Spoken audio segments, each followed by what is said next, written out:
On this episode of China Uncensored, could China's new islands lead to war with the US? Hi, welcome to China Uncensored. I'm your host, Chris Chappell. I have a riddle for you. When is an island not an island? When it's not a freaking island! And can somebody just please tell China that before we end up at war with them? The Pentagon announced this Tuesday that China is building up weapons on islands in the South China Sea. And the US is not only sending their military to patrol the region, US Defense Secretary Carter wants to give $425 million to China's neighbors so they can beef up their own fleets. This is the South China Sea. $5 trillion a year worth of shipping goes through it. It's also a region rich in natural resources like gas and oil, as well as fish. And these are some of the countries that border it. There you can see China, Vietnam, Malaysia, Brunei, and the Philippines. And here's the part of the South China Sea that China claims belongs to them. That's the 9-dash line. Everything within it is Chinese territory. Well, that's not technically true. It depends on who you ask. China thinks it's theirs, but no one else on the planet thinks so. So now, China is building their rock-solid claim to the territory by literally building their own rock-solid territory in the Spratly Islands. This was the Fiery Cross Reef in 2014. This is how it looks now.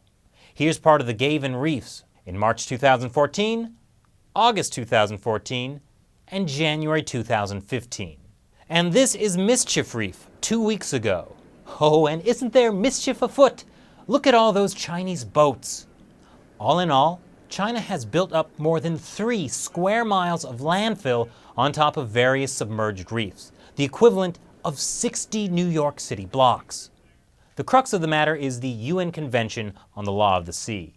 According to the treaty, 12 miles off the coast of any country is their territorial waters. Not only that, but up to 200 miles off the coast is part of that country's exclusive economic zone. It gives that country special rights to explore and use any of the resources within up to 200 miles. Now you can see why China would want islands in the South China Sea. So the question is, what really is an island? Is dredging up a bunch of sand and piling it on top of a submerged reef an island? According to China, yes. Everyone else is of the opinion that those aren't islands. Fortunately, thanks to bureaucracy, never thought I'd say that, it turns out there is in fact a definition of what constitutes an island. According to the UN Convention on the Law of the Sea, an island is a naturally formed area of land above the water at high tide. Naturally being the key word.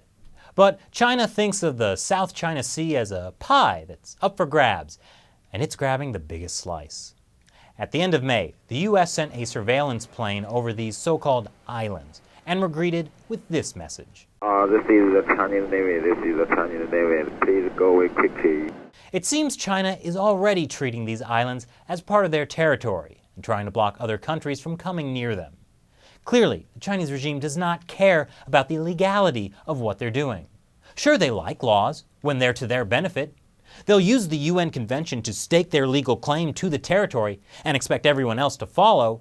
But when the law gets in their way by saying these islands aren't actual territory, they'll conveniently ignore that part. So essentially they're sending the message, you don't like us building these islands? Make us stop. And if you don't make us stop, builders keepers, losers weepers. And what can the United States do? Well, on June 1st, U.S. Defense Secretary Ashton Carter called for an immediate and lasting halt on the construction. But he also said, we all know there's no military solution to the South China Sea disputes. So I'm sure the Chinese regime is really taking his words to heart. Meanwhile, in April, the U.S. military commander for Asia, Admiral Samuel Locklear, said it's possible China can put radar and missile systems on these islands to enforce their claims.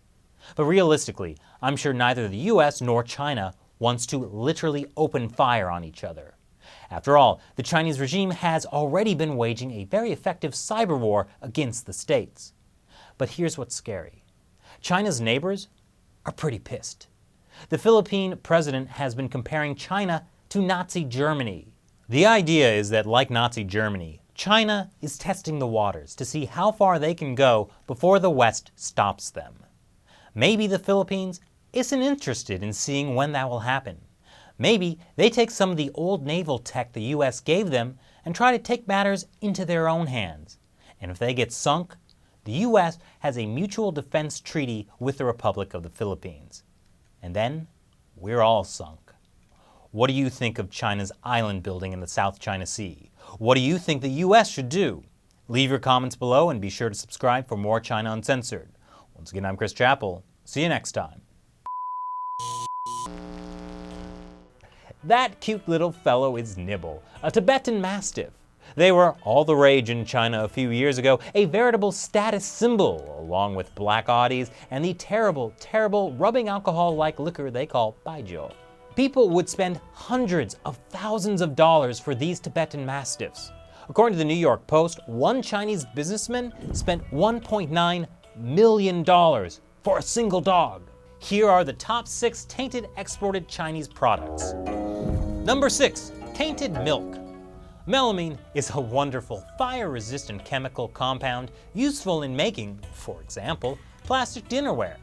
Also, when added to diluted milk, it can make it appear in tests as if the milk has higher protein content, which is why Chinese state-owned dairy producer Sanlu Group added melamine to its milk and infant formula. It's like when you steal from your parents' tequila bottle and replace the missing amount with water.